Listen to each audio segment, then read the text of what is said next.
officers of the GDF and GPM, distinguished guests, members of the media, ladies and gentlemen. First, allow me to wish you all a happy new year and also to extend congratulations to those officers who have been promoted to higher ranks starting on 1st of January this year. As the Chief of Staff has said, this new year, 2020, will be an auspicious one for the country and for the people of Guyana. We shall celebrate the Republic's Golden Jubilee on the 23rd of February. That's next month. It will be a significant year also for the Guyana Defense Force, which will celebrate the 55th anniversary of its establishment on the 1st of November. The establishment of the Defense Force in 1965, the coming of independence in 1966, and the founding of the Republic in 1970 broke constitutional bonds with the United Kingdom of Great Britain. Guyana, as a sovereign state, ceased to be subject to external authority.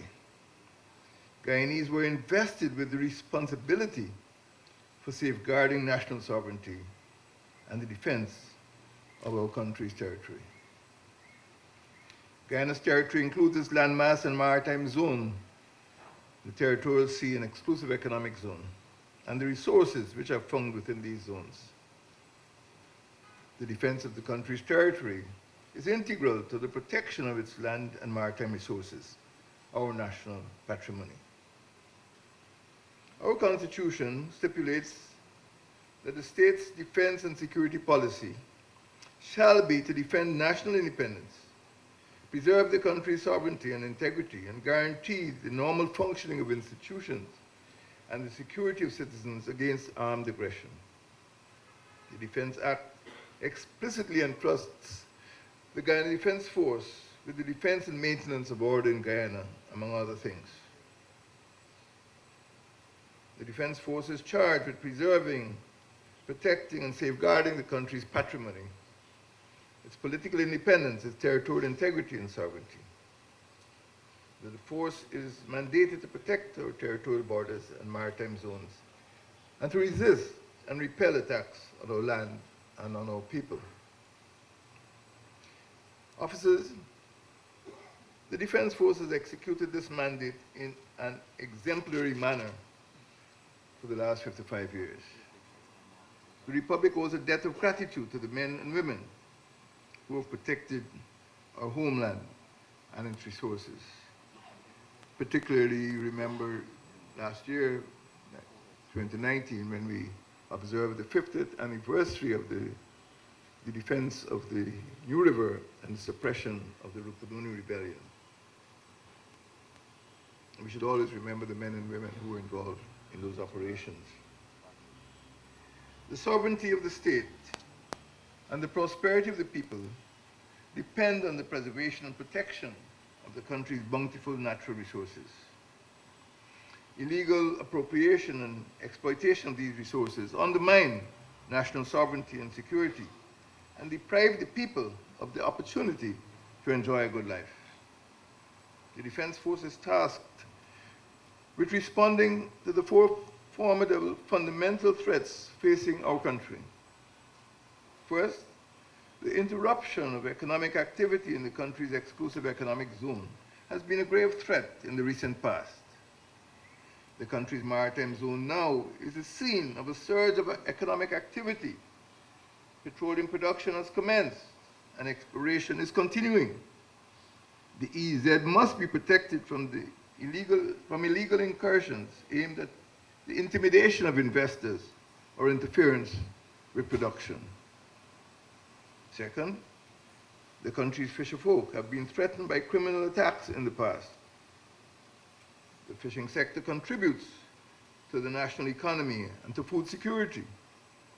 The country's fishing grounds and those who are employed in it must be protected.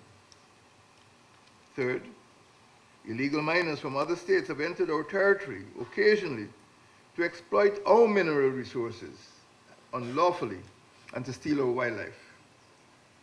Incursions into our territory by illegal miners and wildlife raiders must be resisted in order to protect our natural resources. Criminal gangs, known as sindicatos, have been known to invade mining camps, blockade rivers, and commit murders. The country's frontier communities and their residents are vulnerable to attacks from these armed gangs. Fourth, natural hazards such as floods and drought can inflict destruction, distress, and even death. Natural hazards can degrade our natural capital and result in costly damage to the environment and public property. Both the coastland and hinterland have been affected. Officers, the Defense Force has effected organizational change in order to better identify and deter threats to territorial integrity and the national patrimony. The past 5 years have witnessed the force's regularization, reorganization, and recapitalization.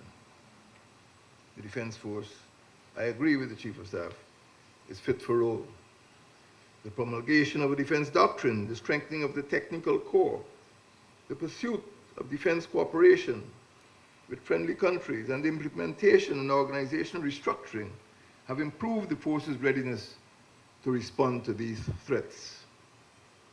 The force's overarching defense policy, the doctrine of total national defense, implies that all elements of national power, diplomatic, economic, military, political, social, and technological, will be employed to reinforce defense and promote economic development. This doctrine means that the nation must depend on an affordable but effective defense force while counting on the cooperation of citizens in the event of a challenge to its territorial integrity. Improvements in the technical corps, particularly the Air Corps, Engineer Corps, Signal Corps, and the Coast Guard, have enhanced the force's agility and capability. The Air Corps fleet was augmented, as you heard, with the acquisition of light reconnaissance aircraft. The Signal Corps benefited from the acquisition of new communications equipment and personnel training. The Engineer Corps received equipment to improve its responsiveness to climate hazard and promote greater stability and climate resilience in frontier communities, particularly in South Rupununi. The force's recapitalization program has been boosted by increases in central government's budgetary allocations at great cost. I see the finance minister is forming. The force has received financial resources to improve its capabilities. Budgetary allocations increased by more than 72.7% from $8.0 billion in 2014 to $13.9 billion in 2019. Defense cooperation has allowed the force to benefit from donations of equipment, training, and participation in military exercises with friendly states. It has enhanced cooperation in combating transnational crime and in managing disasters. Officers, the force's policy for the augmentation of the reserve has allowed the militia's personnel strength to grow from fewer than 125 members in January 2015 to nearly 1,500 members today in January 2020. The presence of the militia in all 10 administrative regions allows for swifter response to threats and emergencies, wherever and whenever they occur. The force's border defense policy strengthens the security of our frontier villages and protects them from threats of incursion. The force's institutional reorganization policy established a more resilient architecture for the High Command, with the restoration of the appointments of Adjutant General, Inspector General, Quartermaster General, and Commandant of the Militia. These changes allowed dedicated superior officers to pay undivided attention to discipline, recruitment, and soldiers' morale, to the improvement of soldiers' living conditions, to the maintenance of a high state of operational readiness, and to interoperability with fraternal hemispheric armies and Caribbean Defense Forces, and to the mobilization and training of our reserves.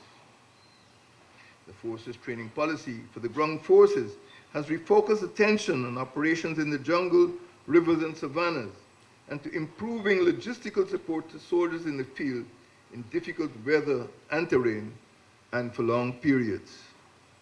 I was happy to visit the forces' annual exercises at the Karma training area in East Berbice to witness how effective these changes have been. The promotion of greater training in long-range jungle patrols will ensure a more versatile force. It will equip our defense force to help to protect the country's biodiversity, its mineral resources, and the integrity of our environment. The decade of development will incorporate policies to better equip the defense force to protect this country's natural resources on land and at sea. The defense force today, officers, is superior to what it was 5 years ago. Public confidence in its capabilities has been restored. National defense, as a consequence, has improved. These improvements will continue in the ensuing decade. Officers, Guyana is entering a transformative stage of development during which 4 transformational processes will unfold. We're in the process of becoming a petroleum state, possessing substantial petroleum reserves in our EEZ. We're in the process of becoming a green state, emphasizing the preservation and protection of our environment, the sustainable management of our natural resources, and increased generation from renewable energy sources. We are in the process of becoming a digital state, promoting increased communication integration and interconnectivity. And we're becoming increasingly an education nation, enabling universal primary and secondary education and easier access to tertiary education. Officers, the defense force at the institutional level can take advantage of the opportunities offered by these processes, and also at the national level ensure an environment conducive to realizing those objectives. The nation looks to the force to protect economic activity in its maritime zone, to ensure safe and secure borders, to protect its people and natural resources, and to suppress transnational crime. The protection of the country's national patrimony is paramount. There can be no human development and no opportunity for increased prosperity unless a safe environment that is conducive to national development is created. The Decade of Development 2020-2029 launched this year will include investments aimed at the continuous retooling and strengthening of the defense force, expanding the militia, and intensifying field training in long-range jungle operations. The Coast Guard has the primary responsibility for safeguarding the country's maritime zone and to protect investors operating there. The Coast Guard's fleet and personnel will be increased continuously to provide greater security for economic activity in our EEZ. Technological improvements will allow for better surveillance and policing of our maritime zone. The objective must be to assure foreign and local investors of the petroleum for the protection of their investments, and also to our artisanal fishing folk to assure them of their safety.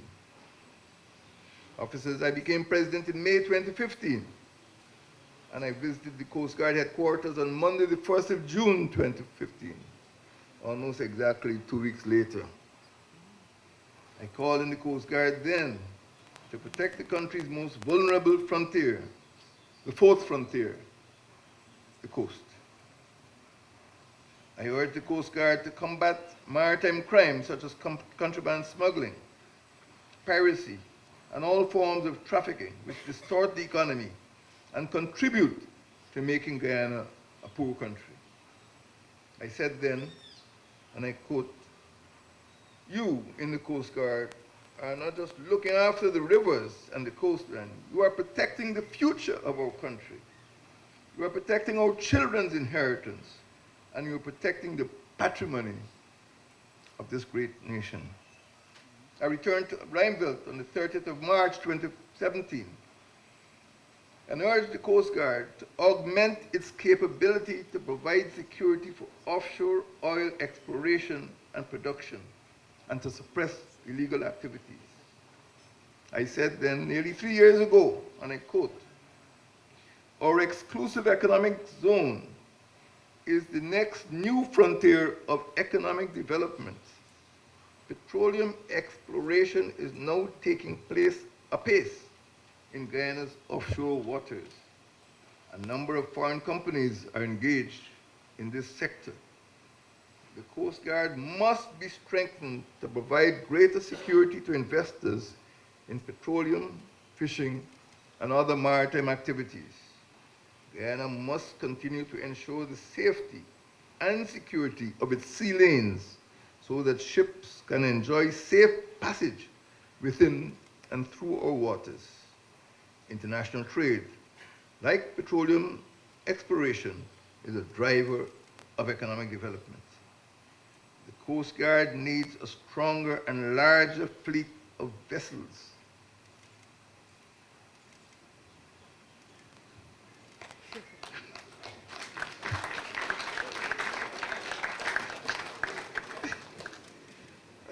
I saw the Minister of Finance looking at the ceiling.